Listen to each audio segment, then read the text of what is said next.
warahmatullahi wabarakatuh. Waalaikumsalam warahmatullahi wabarakatuh. Selamat sore menjelang petang, menjelang maghrib. Saudara-saudara sekalian, sudah 67 tahun Indonesia merdeka. Tetapi sejak merdeka, kemerdekaan itu benar-benar tidak pernah kita rasakan oleh warga dan rakyat kecil seperti kita.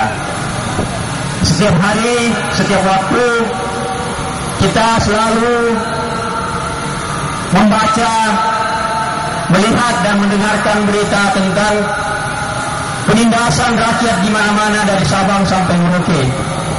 Dan itu dilakukan atas nama kepentingan bangsa dan negara. Ternyata di balik itu adalah atas nama kepentingan para pemilik-pemilik modal yang rakus dan serakah terhadap sumber daya alam dan ekonomi yang ada di muka bumi ini, terutama di Indonesia. Saudara-saudara sekalian, tahukah kita kejadian yang menimpa saudara-saudara kita di Palestina bertepatan dengan peringatan setiap tahun Yaumul Quds itu sama dengan apa yang menimpa saudara-saudara kita etnis Rohingya, para kelompok-kelompok minoritas dan kecil yang ada di seluruh penjuru dunia, termasuk di Indonesia. Kita ini sama-sama tidak merdeka.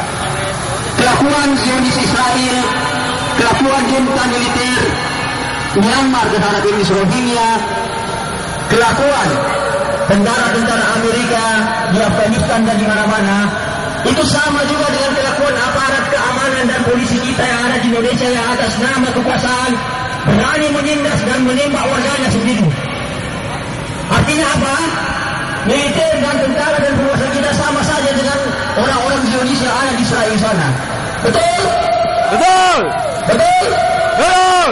Karena itu saya menghimbau, mari kita sama-sama terus berjuang untuk melawan gerakan Zionis di mana-mana, termasuk Zionis yang ada dan mempengaruhi kebijakan SBY setiap waktu hingga hari ini. Mari satukan kekuatan kita lawan Zionis, termasuk Zionis yang ada di belakang SBY dan lantik-lantiknya. Assalamualaikum warahmatullahi wabarakatuh. Waalaikumsalam warahmatullahi wabarakatuh. Selanjutnya kami undang Pak Dr. Sulaiman Cido atau Pak Ansar Saleh, silakan. Andika, silakan.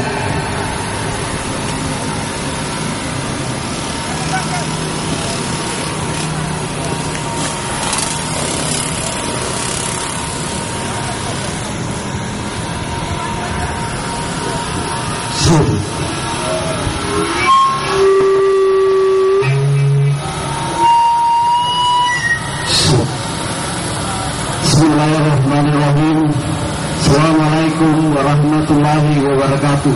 Waalaikumsalam warahmatullahi wabarakatuh. Saudara-saudara sekalian, bahwa hari ini kesedihan di antara kita saya kira masih terngiang dengan jelas ketika peristiwa berdarah menimpa saudara kita di Kabupaten Buol.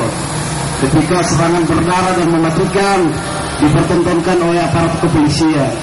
Kemudian disusul saudara kita di Tiaka, kemudian saudara kita di Doro yang ditutup pada Ramadan ini, kematian saudara kita di Balaesan.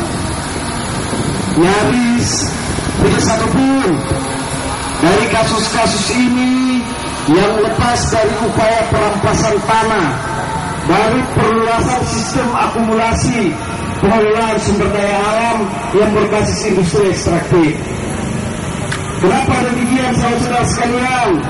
Karena industri-industri yang masuk di Sulawesi Tengah adalah industri-industri yang meminimalisir penggunaan teknologi dan mengedepankan penggunaan tukang pukul. Mereka lebih memilih membeli polisi dan tentara daripada membeli teknologi yang untuk mengurangi resiko-resiko kerusakan lingkungan dan seterusnya, dan untuk memperkecil cakupan perluasan pengerukan. Tetapi sebaliknya, mereka memilih membeli polisi untuk mendapatkan tanah secara murah, untuk memperlebar jangkauan eksploitasi. Dan tahukah kalian saudara-saudara sekalian bahwa perusahaan-perusahaan tambang yang masuk di Sulawesi Tengah adalah bagian dari 80.000 perusahaan di dunia yang dikuasai hanya kurang lebih 10 konglomerat di dunia. Mengapa itu terjadi? Ketika depresi ekonomi tahun 1930 melanda Amerika, muncullah kelompok-kelompok Berex, kelompok-kelompok bank sentral, yaitu mereka adalah Rockefeller, mereka adalah Rothschild, mereka adalah JP Morgan dan lain-lain, yang kemudian mendirikan bank sentral di Amerika untuk melikuidasi seluruh bank-bank swasta yang timbul di Amerika, yang memunculkan pertama kali oligarki finansial di seluruh dunia, yang kemudian pada tahun 60-an membiayai perang kemanusiaan di beberapa negara di dunia, termasuk perang kemanusiaan tahun 1967 yang diproduksi, yang dibiayai besar oleh Rockefeller di Indonesia di bawah tangan Soeharto yang berdarah-darah. Tragedi kemanusiaan ini dilancarkan adalah karena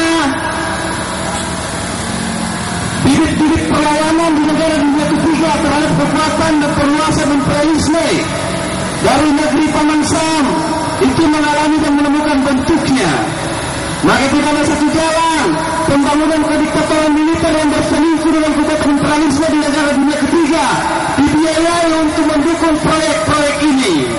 Di saat yang sama, mereka mendirikan perusahaan-perusahaan rental di dalam negeri. Mereka mendirikan perusahaan-perusahaan jasa perantara di dalam negeri. Tahun 1970-an muncullah perusahaan namanya Bumi Resources yang didirikan oleh JP Morgan atas nama Buckley Group, atas nama keluarga Buckley. Pendanaan pendirian Bumi Resources dilakukan oleh JP Morgan dengan menggandeng Bank of New York di Amerika. Kemudian perusahaan ini mengatasnamakan Indonesia, mengatasnamakan hak Indonesia melakukan investasi saham 10% di PT Freeport menggunakan PT Bumi Resources dengan alasan bahwa PT Bumi Resources perusahaan dalam negeri. Padahal kedua perusahaan ini adalah sama-sama perusahaan yang didirikan oleh 11 kelompok konglomerat dunia itu. Kalau Freeport dan Rio Tinto didirikan oleh JP Morgan dan Rockefeller, maka Bumi Resources juga didirikan oleh JP Morgan, seperti juga PT Inco, seperti juga PT Vale, PT ExxonMobil dan seterusnya. Maka apa yang terjadi bahwa adegan baik di level politik nasional maupun di tingkat perjuangan rakyat dilakukan, sehingga apa yang terjadi, SBY sulit mengambil keputusan di dalam negeri dan menjadikannya sebagai kambing colek oleh tekanan politik imperialisme, karena dia tidak punya sokongan politik dan berasal dari partai yang tidak punya dukungan dari perjuangan rakyat, ditambah bahwa partai ini adalah partai yang dibentuk oleh imperialisme, sehingga lengkaplah situasi politik di nasional hingga ke sampai ke tingkat daerah seperti yang saya sebutkan tadi. Apa artinya selain bahwa tahun-tahun mendatang, belajar dari tahun-tahun sebelumnya, bahwa praktek perampasan tanah yang disertai dengan serangan berdarah dan mematikan akan terjadi setiap saat mengikuti logika ekonomi tersebut. Bahwa praktek mengakumulasi keuntungan itu dilakukan dalam setiap detik, seperti transfer uang dari Palu menuju ke Jakarta. Seperti itulah praktek perampasan tanah yang dilakukan di pedesaan. Ketika transfer uang dari sini ke Jakarta waktunya memakan 1 jam, maka praktek perampasan tanah di desa juga akan membutuhkan waktu 1 jam. Maka jangan heran ketika tangsi-tangsi militer itu lebih banyak dimekarkan di Sulawesi Tengah ketimbang terbangunnya sekolah-sekolah untuk anak-anak, untuk anak-anak petani dan seterusnya.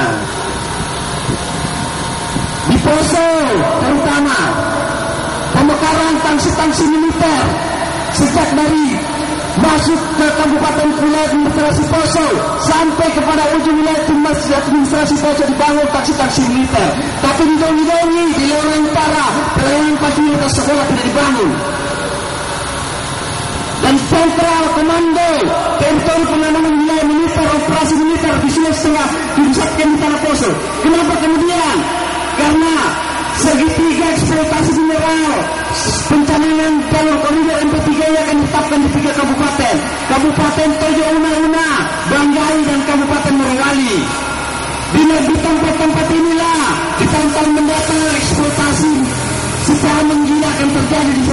saudara yang berdarah dan mematikan. Apa artinya ini semua? Bahwa saya ingin mengatakan, mungkin ini terlalu naik buat kita semua, bahwa hanya 11 orang di dunia, 11 orang Yahudi, 11 orang Zionis yang berkedudukan di Amerika sana mengontrol akumulasi di seluruh dunia, membubarkan formasi sosial kebudayaan di seluruh dunia, menghancurkan orang yang bersaudara dan menggantikan tali persaudaraan mereka dengan uang, mengganti persaudaraan dengan seluruh dunia dengan kekerasan, penembakan dan seterusnya. Mereka itulah 11 orang di dunia itu, konglomerat di dunia yang menguasai. Foto kita dong.